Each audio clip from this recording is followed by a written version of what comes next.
Olá, sejam bem-vindos a mais essa videoaula, onde nós iremos falar dos loops. Então, se você ainda não ouviu falar da palavra loop, tá vendo? Escrevi bem bonito, né? Deixa eu melhorar aqui. Loop. Melhorou? Acho que melhorou. Bom, o que vem a ser o loop, né? Ou a gente também chama de laços. Enfim, são estruturas de repetição que nós devemos aprender. Então, muitas vezes, no nosso computador, nós queremos que um programa ele faça determinadas repetições de instruções que são muito parecidas uma com a outra, quer dizer, iguais. Por exemplo, vou pegar um exemplo bem simples aqui. Vou criar um programa aqui, um pacote, no nosso projetinho, chamado Loops. Tá? E aqui dentro eu vou criar uma classe, um programa principal por enquanto, tá? Vai ser o nosso main aqui, né? Só para a gente começar a entender os loops, tá? Pronto. E aqui dentro eu vou colocar o seguinte, eu quero imprimir o comando, ou a palavra hello, na tela. Tá? Então eu vou rolar aqui, pronto, hello. Aí você fala, bom, agora eu quero imprimir esse comando 10 vezes. 3 vezes. Ok, hello 3 vezes. Agora eu quero 1000 vezes. Opa, começou a ficar complicado. Então ficou complicado. Mas se eu falar para você, você que está assistindo a aula, fale para mim 3 vezes a palavra hello. Como que você vai fazer? Você vai falar hello, hello, hello. De cabeça você já contou, certo? E se eu falar para você, fale 10 vezes hello. Opa, já começa a ficar um pouco mais difícil de cabeça, né? Então é mais fácil você usar um artifício, um contador. Por exemplo, vou fazer 5 vezes, tá? Hello, hello, hello, hello, hello. Perceba que eu falei o hello e contei. Hello era zero. Meu contador, inicialmente, que é a minha mão, começava com zero. Hello, contei. Hello, contei. Hello, contei. Hello, contei. Hello, contei. Perceba que eu fiz a contagem para saber a hora de parar. Agora eu sei que eu falei 5 vezes. E cada vez que eu falei, eu contei. Tá? Então esse é o princípio da repetição. Então nós queremos que um programa de computador ele repita um comando várias vezes para mim. Então eu vou apagar essas duas linhas e vou deixar apenas um comando. Hello. Agora como eu vou fazer com que esse hello se repita para mim? Então eu tenho que criar uma estrutura. Primeiramente eu tenho que colocar dentro de um escopo de repetição. Ou seja, eu vou abrir aqui o chaves e fecha chaves. Aqui dentro é o escopo de repetição. O que estiver dentro desse sinal de chaves, abertura de chaves, fechamento de chaves, é o que eu quero que repita. A primeira coisa que eu defini é o que eu quero que repita dentro do escopo. O que está aqui fora desse escopo? Aqui em cima. Tá? Antes e aqui depois. Não acontece nada. Não está na estrutura de repetição. Tá? Somente o que está aqui dentro dessa estrutura que nós vamos repetir. É claro que nós vamos ter que programar essa estrutura. Tá? Mas basicamente nós definimos o que nós queremos que repita. Aí existem várias formas de você estruturar isso. A primeira que nós vamos mostrar é a estrutura de repetição for. Tá? Nessa estrutura de repetição for, nós precisamos ter um contador. Então nós vamos colocar aqui um contador, nós podemos criar uma variável que é o contador inteiro, e vamos dizer que ela começa com zero. Certo? Ela começa com zero. Aí nós vamos falar o quê? Nós vamos imprimir. Nós vamos imprimir na tela o hello. Cada vez que ele imprimir esse hello na tela, vou colocar aqui, hello, imprimiu na tela, nós queremos que esse contador ele incremente mais, ou que ele receba o que já está nele, mais um. É uma forma de incrementar. Isso é incremento. Estou alterando o valor da variável count para o valor da variável count atual, que é zero, mais um. Quanto que é zero mais um? Vai dar 1, então eu atribuo aqui o quê? O número 1. Aí eu venho aqui e imprimo novamente o hello. Hello, certo? Imprimir novamente o hello. Aí eu gostei de novo que no meu count, que agora não é mais o zero, nesse momento ele está valendo 1, certo? Ele também recebe uma nova alteração. Count mais 1, ou seja, o 1, que é o valor atual dele, mais 1, ou seja, ele foi atribuído de 2. Então nesse momento ele vale 2. Aí eu venho aqui novamente e imprimo hello. Imprimo hello. Hello. Vamos fazer de 3 vezes, tá? E ele faz novamente. Count, recebe, count mais 1. Ou seja, o count atual vale 2, mais 1 vale 3. Então eu coloco 3 aqui. Certo? Agora o meu novo count vale 3. Aqui o meu count vale 1, aqui o meu count vale 2 e aqui o meu count vale 3. Mas quando nós vamos parar? Então eu preciso colocar um critério de parada aqui. E o critério de parada vai ser uma condição. Ou seja, eu posso falar assim, bom, o meu critério de parada, isso aqui vai acontecer até quando? Né? Até quando vai acontecer isso? Eu posso colocar um limite, ó, enquanto o count, ou até quando o count for menor do que o número. Por exemplo, 4. Se eu colocar count menor do que 4, não quer dizer que ele vai repetir 3 vezes, ó, 1, 2, 3, tá? Então perceba que aqui nós colocamos o quê? Olha aqui, ó, menor do que 4, tá? Toda vez que ele imprimir, ele vai imprimir a vez em que o contador é 0, tá? Ele vai imprimir a vez em que o contador é 1, em que o contador é 2, em que o contador é 3, tá? E também em que o contador é 4. Olha só, o que eu quis dizer foi o seguinte, ó. Por exemplo, vamos supor que a gente faça essa pergunta antes dele imprimir o hello, tá? Na primeira linha, nós estamos aqui. Na primeira linha. O contador vale quanto? Vale 0, certo? 0 é menor do que o 4? Então ele vai imprimir o hello. Beleza? Aí nosso contador é alterado.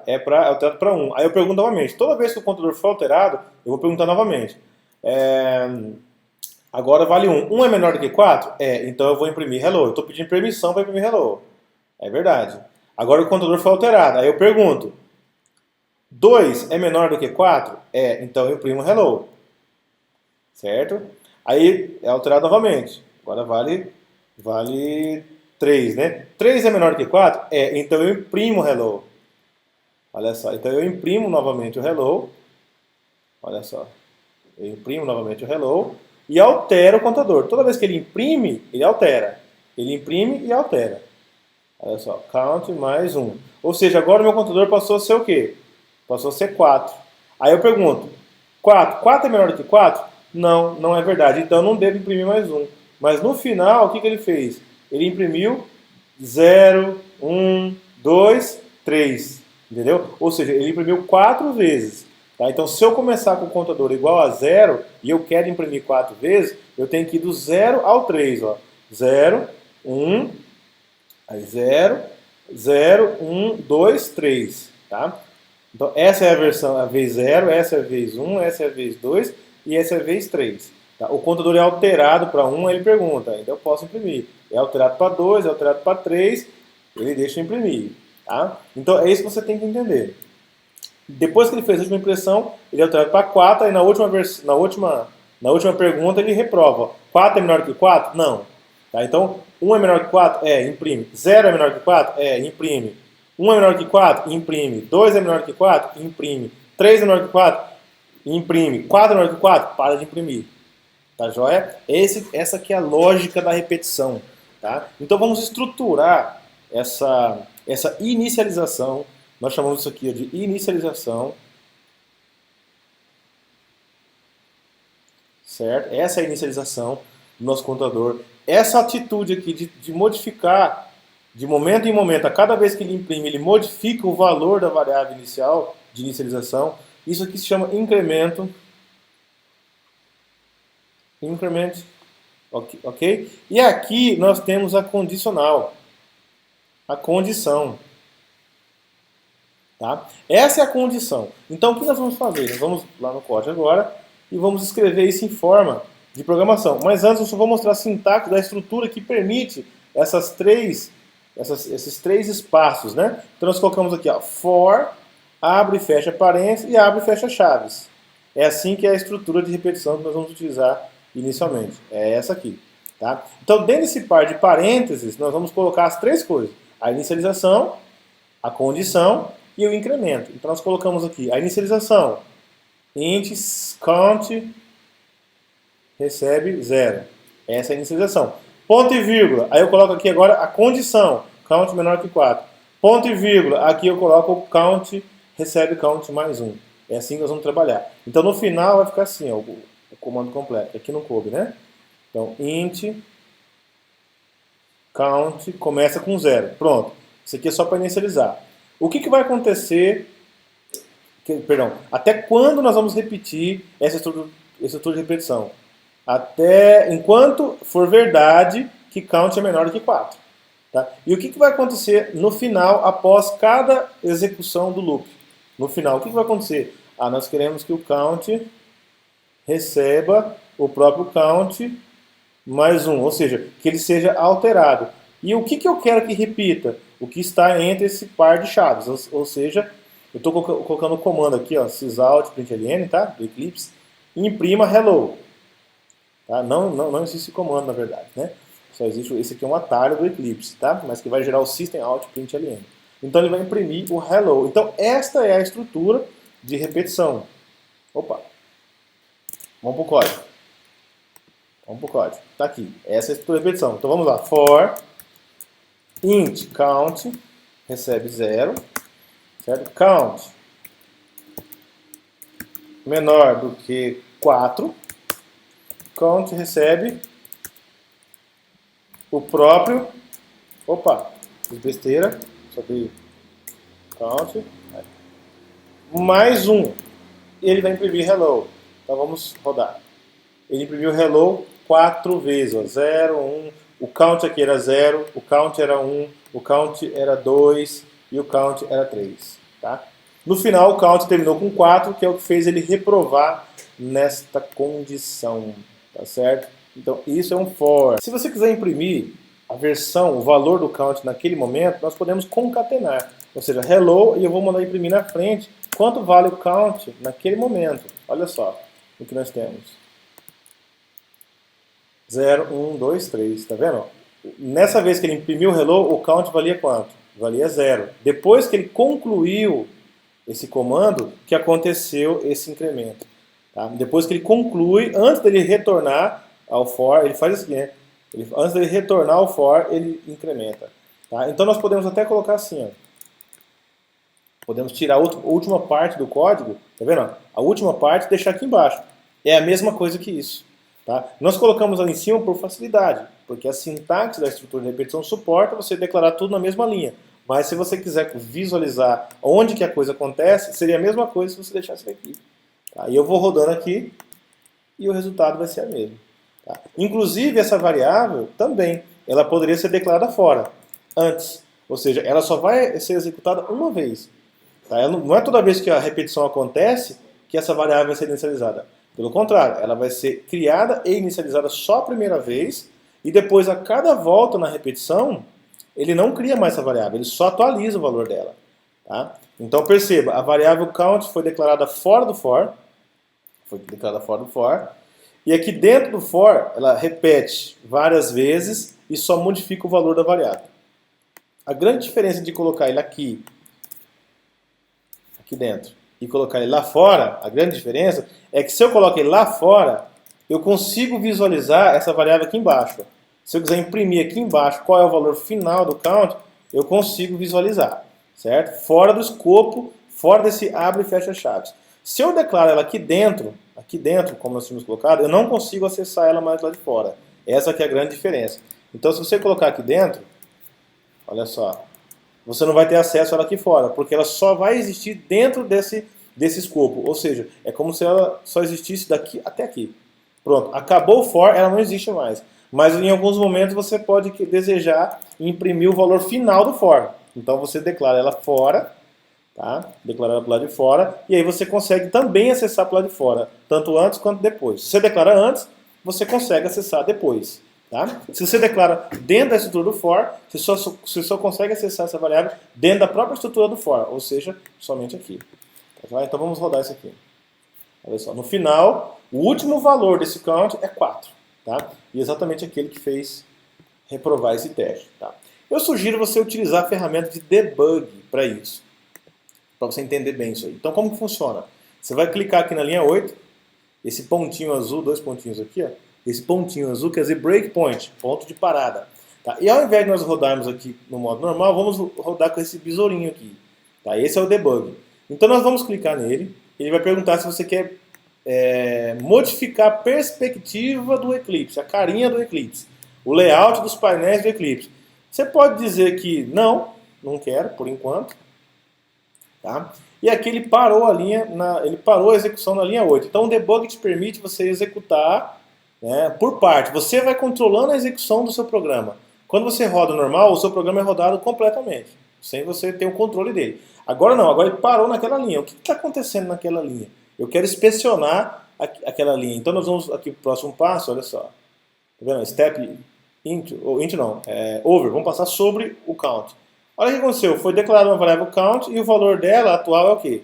0.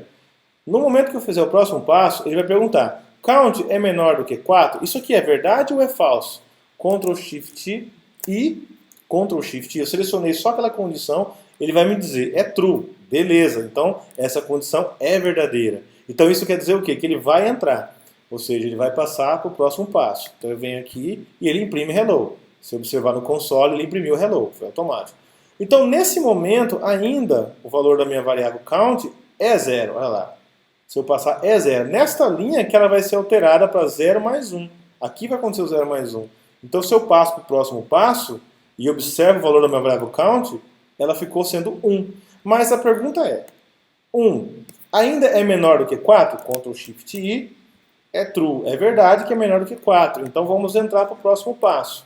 Passa sobre, olha só, step over, e ele vai entrar e vai escrever hello com o valor atual do count, que é 1, certo?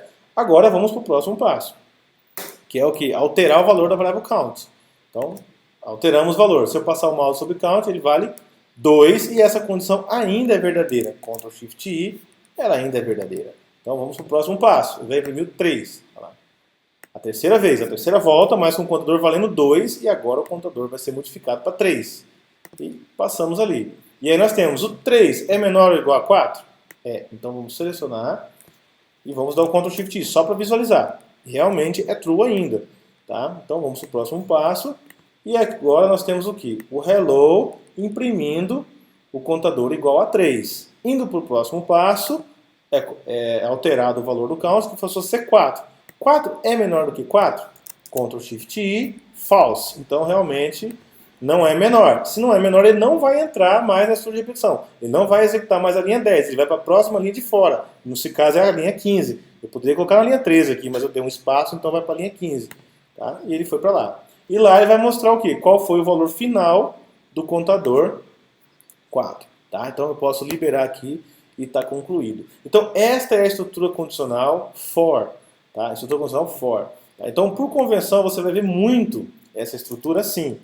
Tá? A declaração da variável de controle aqui e o incremento aqui. É assim que você vai ver. Tá? É assim que você, na maior parte dos exemplos que você vai estudar, eles vão estar escritos dessa forma. Dessa forma aqui.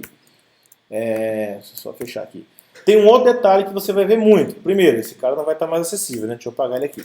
Tá? Esse count, recebe count mais 1, também é abreviado. Normalmente nós fazemos esse incremento usando um atalho, mais. Você vai ver muito dessa forma, count mais. Ou seja, ele vai fazer a mesma coisa que ele estava fazendo, alterar em 1, incrementar 1. Mas qual que é a diferença dessa forma e da outra? É que esta segunda forma, essa nós estamos vendo agora, com o count mais 1, qual que é a diferença? Eu posso incrementar de 2 em 2 se eu quiser. Eu posso incrementar de 3 em 3, eu posso incrementar de 4 em 4. Vai depender do que eu estou fazendo.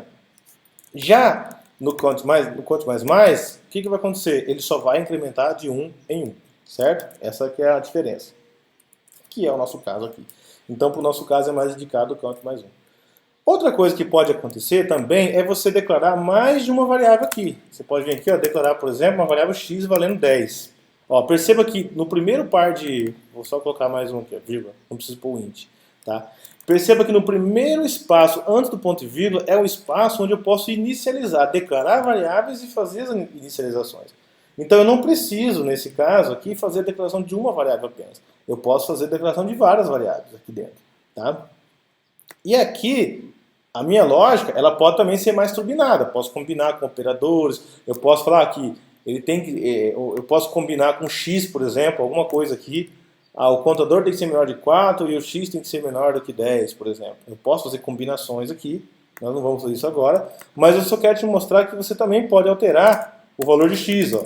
Olha só. Então perceba que esse final aqui é o que eu quero que aconteça após o término daquilo que vai ser repetido. Ou seja, o que eu quero que aconteça aqui, na última linha da minha estrutura de repetição. Seria como se eu fizesse isso aqui. Ó. Olha lá, 2 comandos, eu coloquei 2 comandos, Tá? No final, tanto o count vai ser alterado, quanto o x também vai ser alterado. Seria a mesma coisa.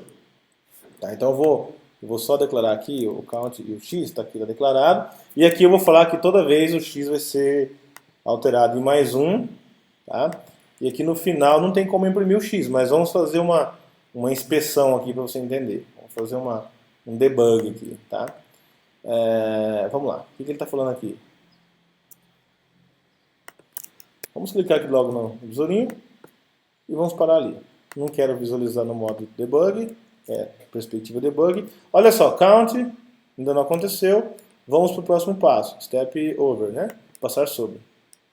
Pedir para ele lembrar minha decisão. Está aqui. E vamos para o próximo. Olha só, step over. Olha lá. Qual é o valor do count? 0. Qual é o valor do x? 10. O count é menor que 4? Aqui eu tenho que selecionar e Ctrl Shift I para eu ver a execução. True. Então beleza, então ele vai entrar. Aí ele vai imprimir o valor do count, tá vendo?